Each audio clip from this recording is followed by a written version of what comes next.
Not too bad, man. Yeah, this is how we get started up here. Give it up for these two people that came in late. You're not the late ones anymore. Right here, give them a round of applause.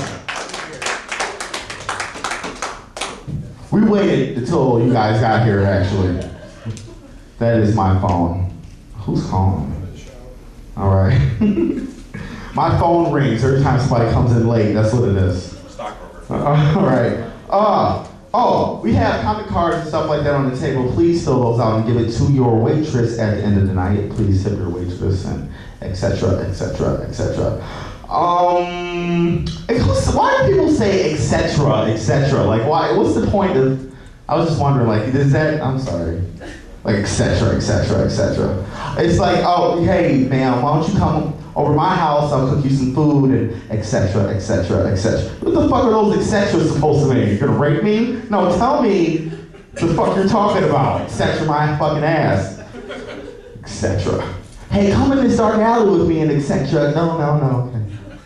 I just looked that shit right up. This next comedian coming up the stage, very funny man. He's actually been touring all over the place. Please give it up for Kyle, ladies and gentlemen.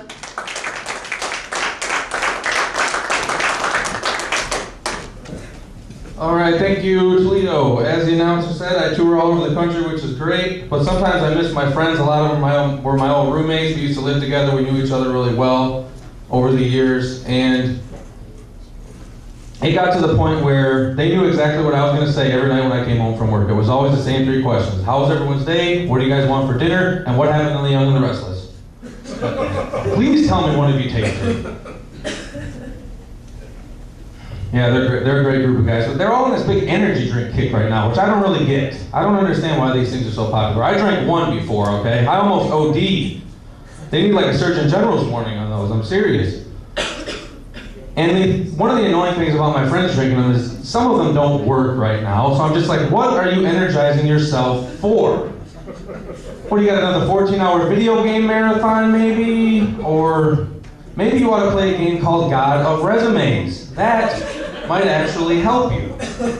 And really, how much energy does it really take to go from the recliner to the kitchen to make yourself pizza rolls? I want to know. You're not running a marathon here. This is a studio. And plus, they're always bugging me to try the new ones. Oh, you gotta try this, you gotta try it. Like, as they're shaking violently, like, that's gonna convince me? I'm like, no thanks, man. I just had a meth green tea. I'm all set. For like a week. One of my really good friends has been married for a long time. He's got, a wife, 2 kids, the whole domestic thing going on. And they're at the age now, the kids are at the age where they're learning the difference between healthy food and unhealthy food and stuff like that. And he's always saying, it's so weird, I can't get these guys to eat fruit. And it's always the same battle between parent and child. Here, have a banana. No. Have a pear. No. Have an orange. No. Well, what do you want? Daddy, I want a fruit roll-up. Now, this is where it gets ugly. Because I tell them they need to understand from an early age, a fruit roll-up is not fruit. It's a marketing ploy. Just because fruit is in the title does not mean it is actual fruit. What the hell is fruit roll-up anyway? Does anybody know? It's somewhere between like taffy, wax, and cellophane. Or something like that. I don't know the chemical composition. I still haven't figured it out. And I looked it up. I think it's the only thing that's considered food on Earth that isn't classified in any of the food groups. That's what's creepy about it.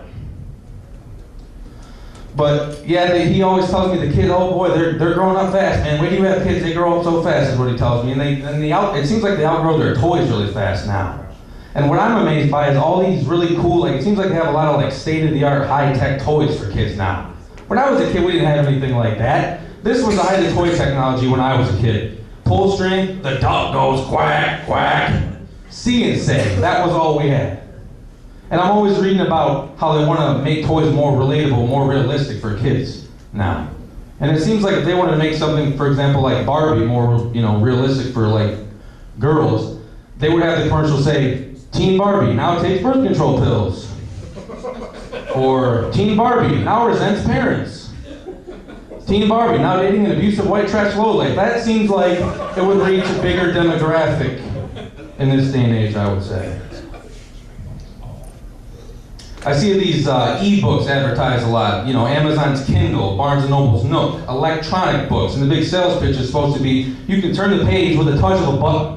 without using your hand? Like, when did doing this become such hard, physical, manual labor? Who the hell reads and goes, oh my God, I just finished 3 chapters, I'm worn out. I'm not gonna make it. That is a definite sign civilization is on a downhill slide when turning a page of a book is becoming too much. You know what I mean? It's like, those people that speed read, that's gotta be like a forced labor camp. Can't watch TV, don't watch TV, every day some new threat of terrorism somewhere. And it seems like they're going about trying to get information from the guys they capture all wrong, you know what I mean? Like, if they really want to get these guys to talk, what they should do is scrap conventional interrogation methods, recruit Grady and Hilda from the Silver Pines nursing home, if you want to get results. A full-blown dementia patient would be way more effective than any counterterrorism tool they got right now. Think about it. I don't care how strong your will is. You spend 8 hours in a room with the captain of the shuffleboard team, asking 100 times if her sister Agnes lives in Florida, you will eventually crack. That is geriatric jihad, my friends. I'll tell you one more thing before I get going here. I like when you go to the bank and you go to cash check or something like that and they ask you, how do you want your cash back? Does that annoy anyone else? Like, who cares? I don't care. Whatever they're using for currency now. You know, 1s, 5s, 10s. As long as it's not Monopoly money or Chuck E. Cheese tokens, I'm fine. And the other thing I like about the bank is sometimes you go in there and there's like only one person working. They put those little next teller signs up in the empty windows. Like, how stupid do they think people are? Like, what idiot just goes up to an empty one? Anyone who's doing that, perhaps they shouldn't be handling their money all by themselves anyway. Thanks a lot, guys. Have a good night.